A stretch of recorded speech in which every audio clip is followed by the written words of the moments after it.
I'm Judd Wolcott, and this video will provide a brief overview of the Internal Revenue Service rules for non-business use of company aircraft.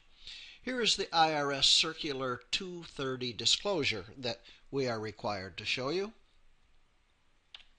And now let's talk about non-business use of company aircraft. There are two sets of IRS regulations governing the non-business use of company aircraft.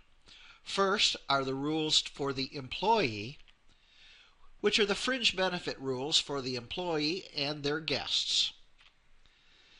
The second set of rules are the company-related rules for entertainment flight cost disallowance. We'll talk about both of these sets of regulations, and first we'll talk about the fringe benefit rules for employees and their guests. The IRS permit two methods to determine the taxable value of transportation for the employee and its guests. There is the charter rate method, and there is called the statutory method, also called SIFL, which stands for Standard Industry Fare Level. Under either method, the actual cost to the employee is the additional personal income tax that is assessed on this fringe benefit imputed income.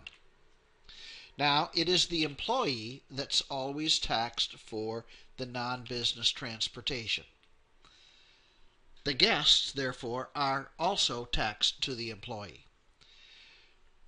Using the charter rate method to determine the transportation value is also called the charter rate method.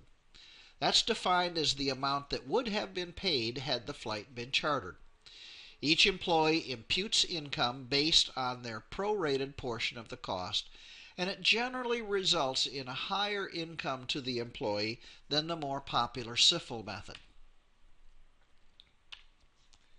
The SIFL method is based on cents per mile cost published by the Department of Transportation. The calculation is based on the distance and the number of non-business passengers and the size of the aircraft. There are different rates for control and non-control employees, that is to say, the boss versus employees that work for the boss.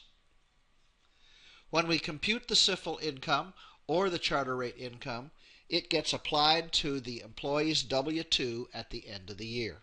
It is simply an increase in the employee's taxable income, meaning the employee is going to pay more tax for the use of the company aircraft for non-business purposes. So now let's talk about the company deductions. The IRS adopted the entertainment cost disallowance on August 1st of 2012, and that states that the taxpayer must use an occupied seat miles, occupied seat hours, or a flight-by-flight calculation method for determining this cost disallowance. Each passenger on every flight leg must be tracked and included in the documentation, and deadhead flights must be included in the calculations as well. Once we complete the calculations develop a percentage, and that percentage is used as a deduction of expenses on the tax return. What does that mean, really? What is the consequence of that? Well, think about the fact that if you decrease deductions, that increases taxable income, and therefore taxes go up. So the use of the company aircraft for entertainment flights by company personnel, company executives, will result in an increase of tax to that company in relation to those entertainment flights. Flight Tax Systems is our in-house software system, and it provides complete aircraft tax reporting. It prepares the employee SIFL and company entertainment cost disallowance calculations and reports.